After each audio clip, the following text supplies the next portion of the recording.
So ever since I studied psychology at university, I've always been in two minds about a diagnosis because it goes one of two ways, or there's positives and negatives for getting a diagnosis. Now, this will be a little bit of an introspective thing, but also if you're listening to this and you've struggled with mental health concerns and you're not sure if you should get a diagnosis, what that diagnosis could be, or any of those sort of things, this episode might sort of shed some light into whether or not you should pursue the diagnosis and the benefits and disbenefits of doing so either way. So we were told that there's sort of two trains of thought, two ideas that, you get a diagnosis and it can help, or you get a diagnosis and it can hinder. But the reality, obviously, is that things can do a little bit of everything. Take the idea of getting a diagnosis. You've got a set of symptomologies, and if you reach a certain criteria, tick a certain amount of boxes, or you're a certain amount impacted, you are deemed as having a condition: depression, anxiety, autism, BPD, PTSD, whatever it is. You hit a certain level of dysfunction, a certain level of issue, a certain number of criteria points, and you've got this condition. What does that do for you? Well, it helps to explain who and what you are. It helps you to seek support. In some places and states and countries, it allows you access to funding and treatments and all of these other things. It can help you to research and find your tribe and your community. So if you have a condition, for example, like autism, or like a personality disorder, or anxiety, or depression, anything, and you go, okay, why am I like this? Why is this happening? And you can start assigning judgments to yourself, negative judgments. Whereas if you get the diagnosis, you go, okay, this is a feature of the condition I have. It is not bad about me. I'm not a terrible person. It's just something that I struggle with. In the same way that if you broke your leg, you go, well, people with broken legs suffer pain and they can't walk that well. I'm not a bad person. I'm not a stupid person for not being able to walk. It's part of the condition. It's very validating. The problem comes, though, with diagnoses when the diagnosis implies that you can't get better. A lot of those conditions that I mentioned are lifelong. You can't change. You can't get rid of them. Symptoms of anxiety and depression can be alleviated, but issues with any sort of personality disorder, autism, ADHD, to some extent, trauma-based conditions, there's a suggestion that they can't be, quote unquote, cured or fixed or changed. You just sort of got to learn to live with them. And that lack of sort of agency to heal can be stifling, because it's like, okay, well, people with my condition can't get better, therefore I'm stuck with this for life. And therefore you may be less motivated to try to heal. There has been study after study after study that people that are given one of these conditions or diagnoses, they stop trying, they give up, and they just sort of accept it. Now, obviously, some level of acceptance is important and necessary and vital and really sort of therapeutically beneficial, because it's like, okay, this is part of the condition. But if that acceptance stops you from trying to heal or to grow or to learn to cope, then it's detrimental. And beyond that, it's also important to recognize that a diagnosis is sort of like the average. So if we take ADHD, for example, autism, for example, any personality disorder, any of these conditions, I don't know why I'm sort of going to a specific one, but it's all like this.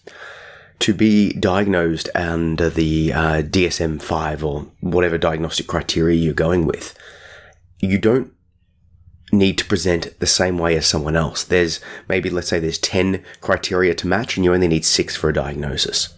That means that my 6 and your 6 might only lap with, 2 traits, whereas the other 4 are completely different.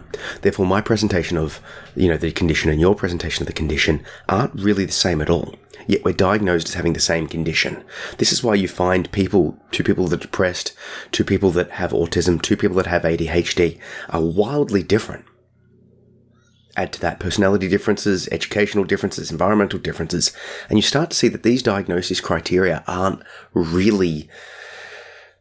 not really for the individual, because, okay, you're lumped in with all of these other people that have many different abilities and presentations of this same thing. You've all got this one condition, and these are the treatment options for that one condition. But the problem is you're all different. So there's a lot of positive and negatives down these diagnostic paths. Adding to this, the stigma. I've had psychologists that like the diagnosis option and some that don't. And if you are given a diagnosis, if I say borderline personality disorder, if I say autism, if I say depression, if I say any of these conditions that I'm saying, think of any mental illness, schizophrenia, instantly, and it's not your fault, we all do this, but instantly you have this idea pop into your head of what this person, what this thing, what this condition is. If I say schizophrenia, you're like, whew, you got an idea in your head. Now, I've met quite a few different people that have struggled with schizophrenia to varying levels of treatment and various levels of coping, and they all present vastly different. But the stigma, but the cliche, but the sort of archetype of that condition is one way, but the reality is many ways. So if you're diagnosed with a condition, you might believe that you're going to be that sort of person. If you tell someone that you've got a condition, it's instantly triggering a cliche in their mind, a stereotype in their mind. So if I say to you, hey, I've got autism, hey, I've got ADHD, hey, I've got depression, you're thinking certain things about me that might not be true, that I say might not, but won't be true. Because remember, the cliche, the stereotype is not true. And particularly when you take something like a trait, a spectrum-based conditions. A lot of these conditions are spectrum-based. The ASD, the autism diagnoses, are quite often known as spectrum disorders. Everyone has it a little bit, or some aspect of it, but some people have it a lot, some people have it a little bit, some people have it so little that it's unnoticeable, some people have it so much that it takes over their lives. But the same thing could be said for quite a number of conditions. It's all on a spectrum.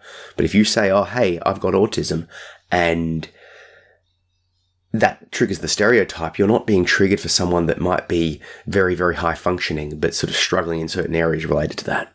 If you say, I've got depression, what do you imagine? Do you imagine someone sad and crying? Do you imagine someone suicidal? Do you imagine someone, what do you imagine? You're not imagining the full variance of the spectrum of that condition. You're imagining one iteration and then applying that to the person. The reason I'm saying all of this is because, throughout my mental health journey, so to speak, I've been given a variety of diagnoses, a variety of conditions, a variety of suggestions that I, quote unquote, have. I've been suggested that I have anxiety, depression, borderline personality disorder, autism, ADHD, complex personality disorder. All of these different things I've been suggested that I may have at one stage or another. Do I have any of them? Do I have all of them? What does it mean to be me? Has the conditions changed over time? Like, you see where I'm going with this.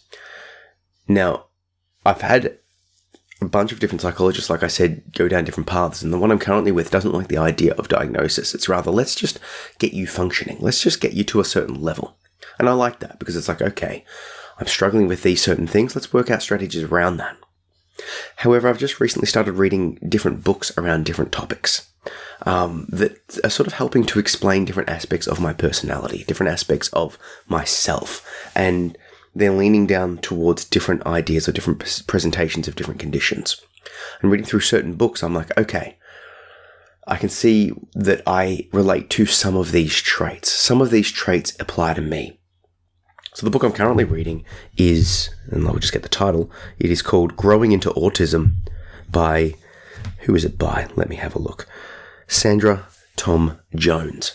Now, the way that this is presented, the way that the person saying it, I don't relate to 90% of what she's saying. However, would I have an autism diagnosis? Obviously, you can't diagnose yourself. But I relate to 10% strongly.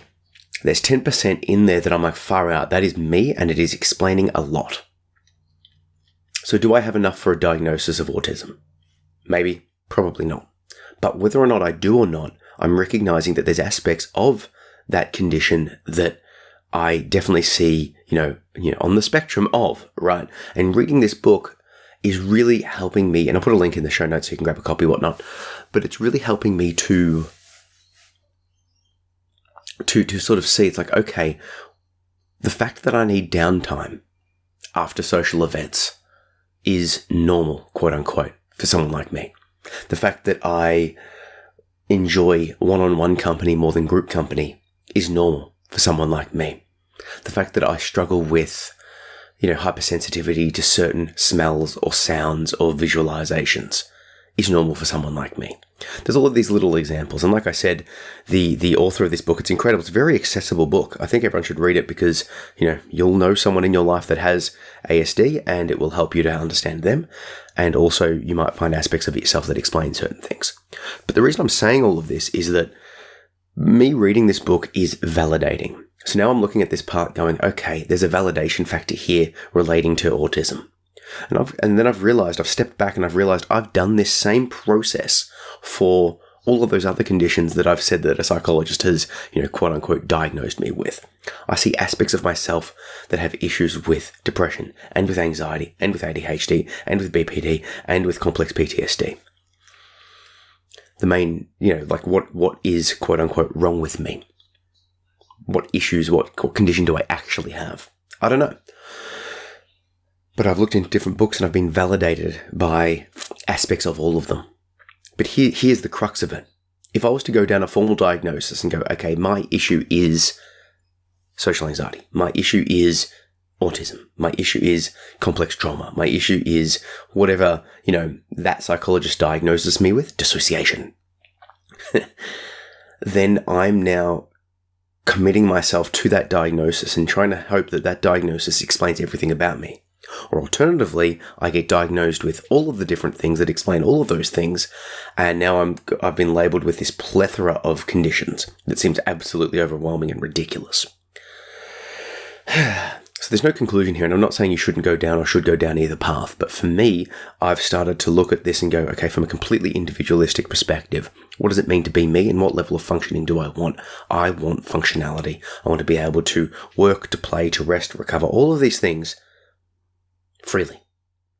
If that means, reading a book like Growing Into Autism and taking some traits from that and some self-acceptance, great. If that means I read a book like The Body Keeps the Score by Bessel van der Kolk, I'll do that in relation to trauma. If it means I read or watch, lectures on ADHD and start understanding that aspect of myself, I will. But ultimately, it's a matter of introspection. I look inside and go, okay, well, this is how I'm feeling. This is what's going on in my mind, and treating it from a person-centered perspective. What do I need? What do I need personally to heal? What I need personally to heal right now is self-acceptance, calm, clarity, and just a step-by-step process towards a safe level of feeling and healing. So I don't know if that this episode has really helped you to have some clarity down your path, but I guess what I would suggest is that just hold in your mind that a diagnosis may or may not help, but regardless, you are an individual. You are an individual that may have insert diagnosis, but your expression of that diagnosis is unique to you. Yeah? Do I have autism? Maybe, but my expression of that is unique to me. Do I have anxiety? Maybe, but my expression of that is unique to me. My issues are my issues, and they can be expressed and explained and sort of tracked and medicated based on all of these things. But ultimately, my expression of that condition is mine alone. And when I say to people like, I have issues with this, I'm starting to more lean towards of struggles. I say this to my 6-year-old son. It's like, oh, I struggle with this. And reframing the issues in terms of struggles has been very helpful. So yeah, I'm curious to see what you think. If this is something that you've experienced, diagnosis, not diagnosis, how that's impacted you, reach out, connect with me and share, because I'm curious to see how you guys get impacted by it. And I guess while I'm here, I do want to let you know I have been doing a bunch of stuff on Insight Timer. Insight Timer is a meditation app, the biggest meditation app in the world apparently. And I've got a bunch of courses out. I've got some courses that will encourage you to introspect on yourself, on your soul. One of them is called Discover Your Divine Purpose. And in this course, I get you into a meditative state. I present a question to you. We contemplate it, talk about it, and then sort of discuss it. I've also got courses on mindfulness, lucid dreaming, kids-based meditation, study habits, creative writing for healing. So I'll put a link to that in the show notes. Check it out. It is going great guns. I'm also doing live meditations every Saturday morning, 9 a.m. Australian Eastern Standard Time, my time. Not sure when that is for you, obviously. But yeah, it's going great, and I'm really sort of committing to it. I've got another course coming out hopefully soon, waiting for it to be approved, called Finding Enlightenment Through Fiction, in which I take a bunch of fictional meditations or contemplations, from epic sci-fi and fantasy books, and share them with you because, unsurprisingly, maybe surprisingly, those techniques are legit, and good authors will get rid of all of the complex meditation mumbo jumbo and put it into a place that works for, the layperson. And deconstructing these techniques, they are legit, they work. So if that's curiosity to you, check that out. It may or may not be up by the time you listen to this podcast. But yeah, lots of stuff going on Insight Timer. Like I said, the courses, the lives, and a bunch of stuff coming. So stay tuned for that. And like I said, reach out, connect, and yeah, catch ya.